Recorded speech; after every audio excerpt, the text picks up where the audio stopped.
Hello everyone, and welcome back to the Real Positive Girl podcast. My name is Sabrina. Happy Friday.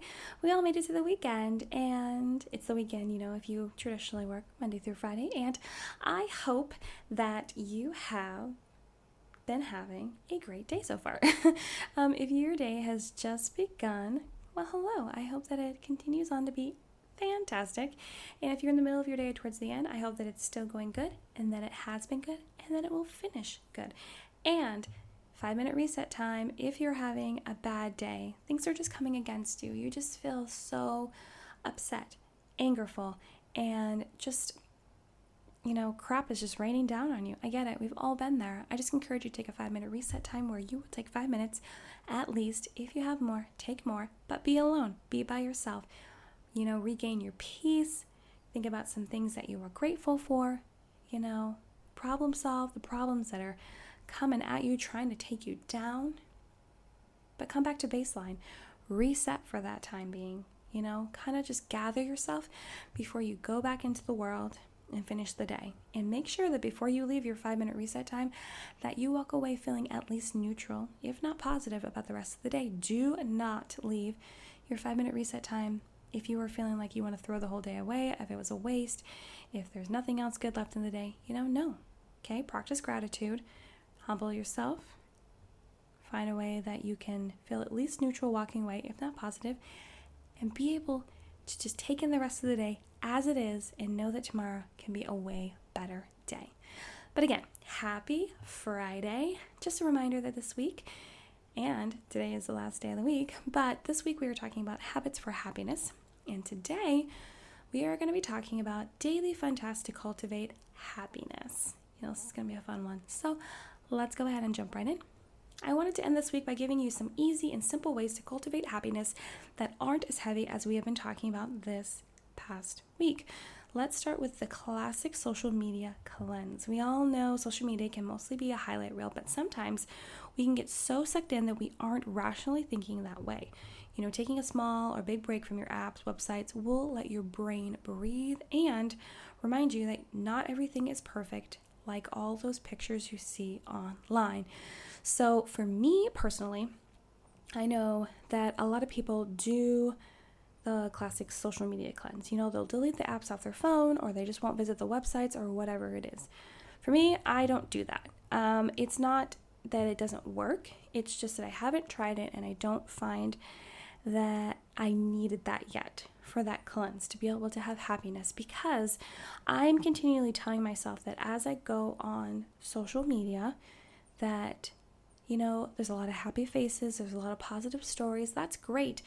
But I'm not in such a negative headspace that I am so overwhelmed with that. I have been, but I usually will just drift towards different kinds of content that'll be more motivating, uplifting, or, spend a lot of time on accounts that I know are more open and honest about the hard things that they're going through. But I know that doesn't necessarily work for everyone. So I encourage you that if you feel like social media is really bringing you down, not giving you any fun, happiness, not like creating like a fun escape for you to go check on your favorite influencer or look at pictures of cats and dogs, you know what I mean? Those are the things I look at, or to check out the most latest like makeup, fashion trends, those kind of things.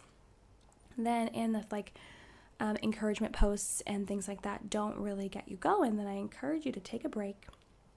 And it can be however you want. Maybe you just want like a couple hours where you don't even touch your phone at all, or maybe it can be a day, maybe it can be a whole week.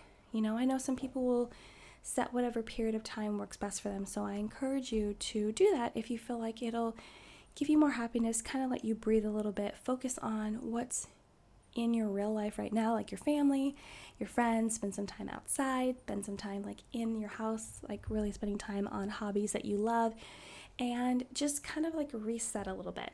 It's kind of like a reset, so try that. Next, just simply take care of yourself. Put yourself first and make sure your needs are met. Spend some time on your own to become more self-aware and decompress from any social, work, or personal pressure. pressures. Oh man.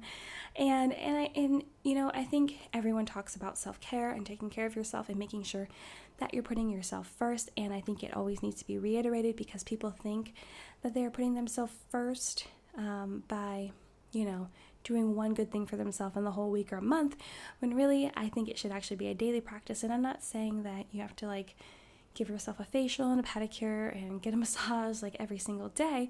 I'm just saying that you need to take that time to spend a little bit of time every day doing something for yourself, something that pampers yourself or something that uplifts you, makes you feel good, and will continue to help you grow and be happy. We all deserve to be happy.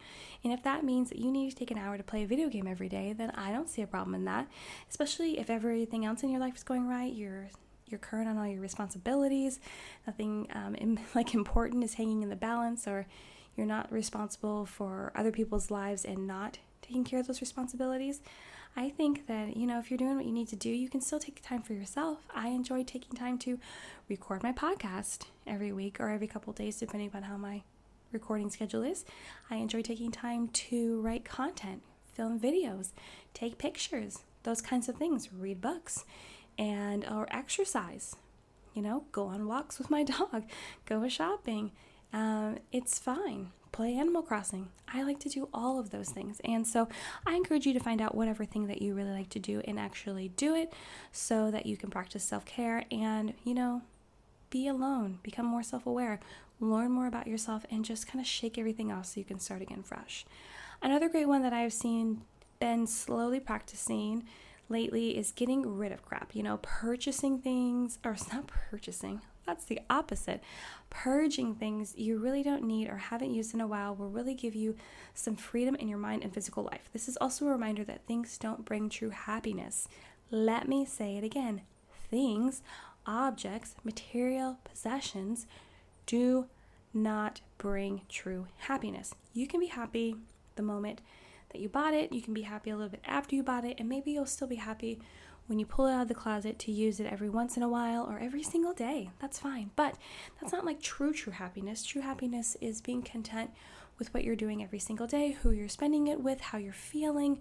And I just encourage you to maybe look into minimalism. That is the kind of lifestyle that I've looked into doing because it just feels so refreshing to get rid of stuff that we don't need or don't ever use. And I've been slowly trying to do that, but I've also found that getting rid of crap also costs money. So I tried to convince my husband to just get a big dumpster outside our house and start filling it, but that's expensive as well. So there was a time we literally went through our whole house. I think this happened right before quarantine, where we rented a U-Haul truck and went through our house and got rid of so much crap.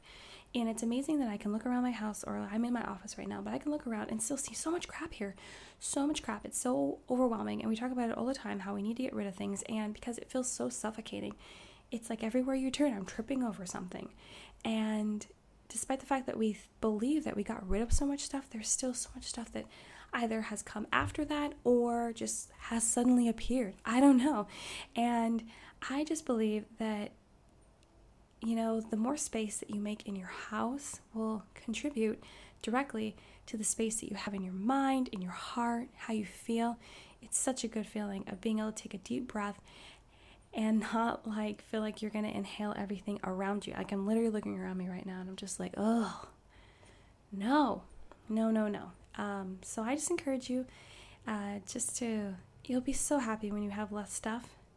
It also makes it a lot easier to manage your stuff, manage your household, and maybe one day you'll want to pick up and just move, go somewhere. It'll make that process even easier as well, which is the thing that I'm hoping that my family does at some point soon. We've talked about it, might be on our way, but yeah, purge all that crap you don't need. Also remember to live more in the moment. Enjoy your life right now. Don't always be looking into the future or dwelling on the past.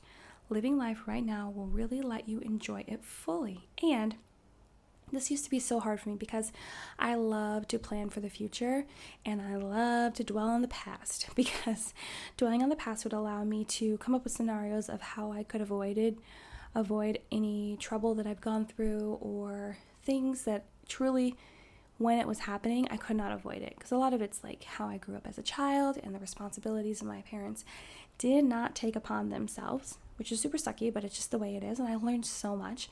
I learned so much from my childhood, especially reflecting back now. But even then, when I was a child, I learned so many things. And I think I always looked to planning for the future, because I was always looking forward to things being better, to be able to set myself up better, to be able to make the plans that actually take control of something, which is how my control issues started. But but I always wanted to like think about what's coming next, and not focus on any good things that are happening right now. So I encourage you to spend some time actually enjoying what's happening right now. So for me, right now, I am enjoying a great transition in my life, and it's not necessarily fun, but it is exciting, and I'm trying to enjoy it.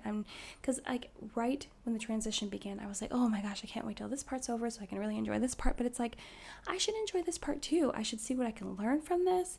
I could see like what I could teach others about this, just kind of enjoy it. Enjoy the little bit of uncomfortability that I'm experiencing, but knowing that it's good and it's for a purpose. And I want to be able to spend time actually enjoying my daughter right now and her age. She's 12. And this preteen years, they're so fun. And they're actually my favorite age of children, that junior high time. It's so fun because kids are so impressionable, but they ask so many questions, but they think they're in charge. They think they're adults and grown-ups, and they're really not. And it's fun.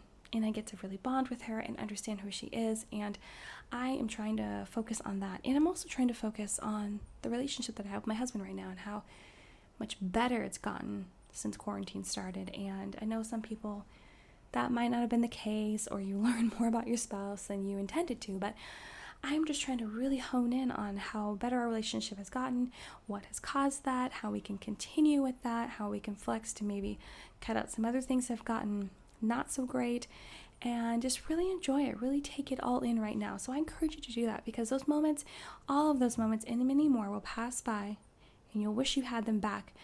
So try to enjoy them right now. I know that sounds super corny, but it's true. It's true. Some even simpler things to do that double down on happiness in the moment is reading a book, listening to good music, spending time with close friends and family and pets. It's so fun to just do the things that you really enjoy. Play video games, call your friends, go for walks, exercise, come up with great vacations that you want to go to at some point when you're allowed to. I like to write letters to friends. I used to do that a lot growing up when I was in high school, and I don't do it as much anymore, and I need to, because it's fun. And despite the fact that I might not get a return letter, it's still fun. It's still fun to find out that they got the mail and they really appreciated it and that kind of thing. But those are just simple things, reading books, listening to music. It's so fun. And anytime I have to do a chore that I'm not excited about at all whatsoever, like washing the dishes or vacuuming or dusting or whatever it is, I love to turn some music on or turn a podcast on, listen to that, and it makes me so happy because it just makes the whole situation better, and that's what counts. Don't forget to celebrate any small wins in your life too. Milestones and progress towards any goals in your life is something to celebrate, and knowing you are making strides will definitely cause happiness. Just because you may not have gotten to the end of your goal, you may not have achieved everything that you want, but you need to make sure that you celebrate the small wins, the milestones, the progress that you are continuing to make. So let's say that you are,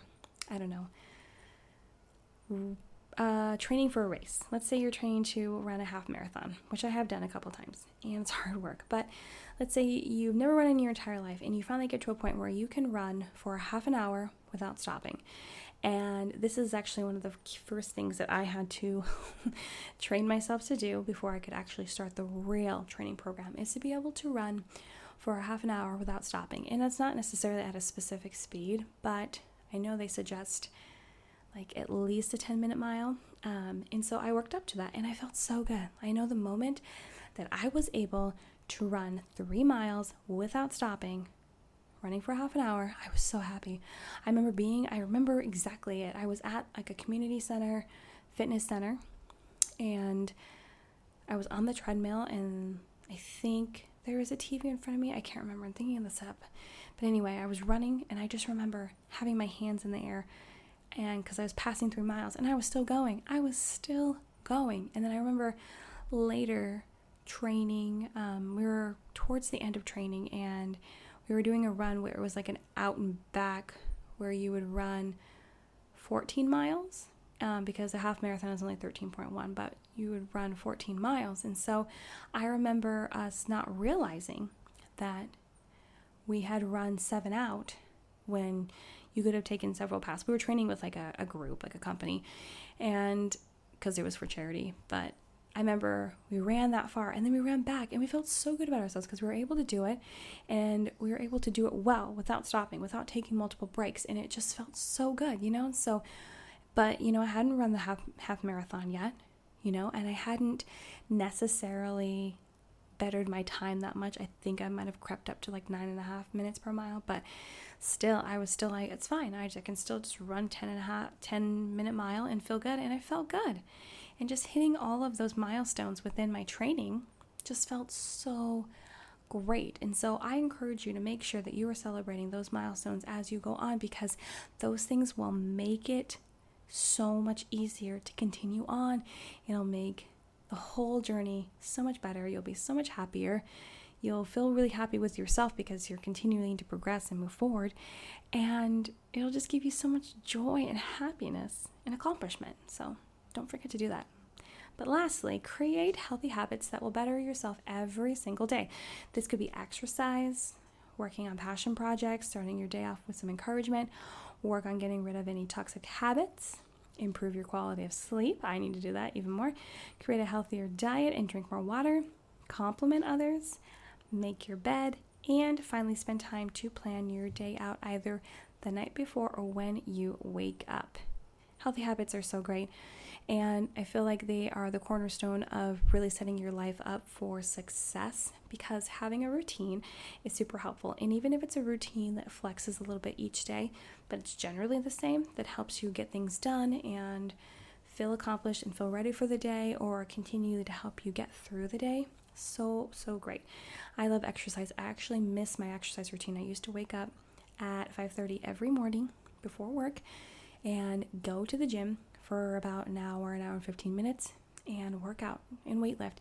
And it was a beautiful thing. And I miss it so much every single day. I cannot wait till this quarantine is over and I get to go back to the gym. I cannot wait. But once, because I cannot figure out a routine with working out at home. I've been trying. It's kind of working, not really. But still, I still try to exercise. It still helps. I've had more time to work on passion projects, which has been so great. It's helped me really set a routine for that I can kind of work into the rest of my life, even when life returns to quote unquote normal. Improving my quality of sleep, I am definitely working on that, because it does help me. Like if I wake up feeling refreshed and not feeling like I have to take a nap during the day, that is a win for Sabrina. Absolutely. Healthy diets, drinking more water always helps every single person. And I definitely do try to stay hydrated, because I have trouble with migraines, and it definitely helps to stay hydrated to keep those at bay. Complimenting others, that's always helpful. No one's ever going to turn that down. I do know that there's a controversy out there right now that if compliments are based on what people look like and not necessarily attributes about them, that can be trouble. Figure it out for yourself, whatever you feel is appropriate in the moment. And making your bed, that's definitely an important movement that's been happening now. You just feel accomplished right away. I cannot do that because my husband sleeps later than me, so it's impossible. I do try to make the bed, though, after he gets out of it. And then sometimes he gets right back in, and I'm just like, it's fine. It's fine. So anyway, I'm going to end it here. Again, thank you so much for listening to the Real Positive Girl podcast. My name is Sabrina, and I really hope that you enjoyed this episode, and I hope that if you listen the whole week, that you enjoyed all the episodes this week talking about happiness, habits for happiness. And, if you know someone else that would enjoy any of these episodes or today's, I encourage you to share it with them and so they can listen too. And if you have any questions, comments, concerns, prayer requests, please check the description box. You can find my email to send me all those things, or find out where to check me out on Instagram, notes for the show, and my personal website. So thank you so much for listening for today, the whole week. I hope that you liked it, and I hope that you come back next week for the new topic. And as I say every Friday, I no idea what it's going to be, but it's going to be good. And I hope you come back and find out what it is. But until then, have a good one. Have a great weekend, and I will see you next time. Bye.